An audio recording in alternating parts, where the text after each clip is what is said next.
అసలు పద్మశాలిలకు పద్మశాలీలు అనే పేరు ఎలా వచ్చిందంటే, పద్మము అనగా తామరపు లేదా కమలం అని అర్థం. సాలి అనగా వస్త్రం. తులు భాషలో సాలి అనగా సాలెపురుగు. పద్మశాలి అనే పదానికి భౌతికంగా విజ్ఞానం అని అర్థం. వైష్ణవుల ప్రకారం పద్మము అనగా ఉన్నతమైన మానవుడి మేధస్సును ప్రతిబింబించే సహస్రధార పద్మమని అర్థం.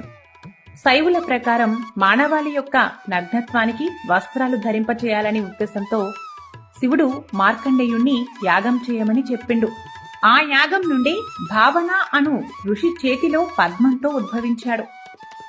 అతను సూర్య భగవానుడైన కుమార్తెలలో ప్రసన్నవతి, భద్రావతులను పెళ్లి చేసుకుని 101 కుమారులకు తండ్రి అయ్యాడు. ఆ కుమారులందరూ పద్మము యొక్క నాన్నతో వస్త్రాలను తయారు చేసే వృత్తిని ఎన్నుకోగా, పద్మశాలీలు 101 గోత్రాలకు పురుషుల